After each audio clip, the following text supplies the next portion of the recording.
ನೀನ್ ಎಕ್ಸಲ್ವಾ ಅವಳು? ಹಾ ಗೊತ್ತು ತಾನೆ ಹಾ, ತುಂಬಾ ಚೆನ್ನಾಗಿದ್ದಾಳೆ ಅಲ್ವಾ, ಸಖತ್ತಾಗಿದ್ದಾಳೆ. ಅವಳನ್ನ ಮದುವೆ ಆಗೋದ್ರ ಬದಲು ನನ್ನ ಮದುವೆ ಆಗಿದೆಯಾ? ಏನೋ ಹಂಗೆ ಆಗೋಗ್ಬಿಡ್ತು. ಈಗ ಯೋಚನೆ ಮಾಡಿ ಏನು ಪ್ರಯೋಜನ? ತುಂಬಾ ಪ್ರೀತಿ ಮಾಡ್ತಿದ್ದೆ ಅಲ್ವಾ ಅವಳನ್ನ? ಆ ಪ್ರೀತಿ ಅಂದ್ರೆ ಏನು ಕೇಳ್ತೀಯ ಇವಾಗ? ಒಂದು ಎಕ್ಸಾಂಪಲ್ ಹೇಳ್ತೀನಿ ಕೇಳು. ನಾನು ಅವಳು ನಡ್ಕೊಂಡ್ ಬರ್ತಾ ಇದ್ವಿ.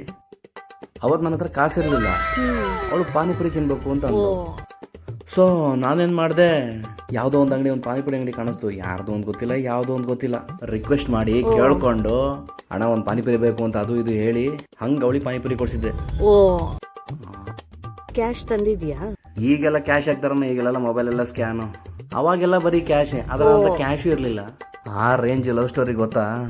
ಮೊಬೈಲ್ ಕೊಡಿಲಿ. ನೋಡ್ತೆ ಅವಳನ್ನ. ಹೋಗ್ಬಿಟ್ಟು ಸಾಲ ಹೇಳಿ ಒಂದ್ ಪ್ಲೇಟ್ ಪಾನಿಪುರಿ ತಗೊಂಬ. ಅಲ್ಲ, ಅವತ್ತು ನನ್ನ ಹತ್ರ ಕಾಸು ತಗೊಂಡ್ ಇರಲಿಲ್ಲ, ಬಾ. ಅದಕ್ಕೆ ಮೊಬೈಲ್ ಕೊಡ್ತಾಂಬತ್ತೀನಿ. ಸಾಲ ಮಾಡಿ ತಗೊಂಬ.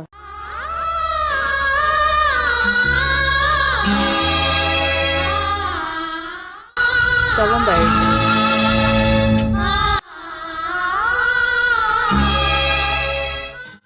ನೀನು ಕೇಳಿದ್ಕೆ ನಾನು ಹೇಳಿದೆ. ಲವರ್ಗೋಸ್ಕರ ಸಾಲ ಮಾಡ್ತೀಯ, ಹೆಂಡತಿಗೋಸ್ಕರ ಮಾಡಲ್ವಾ?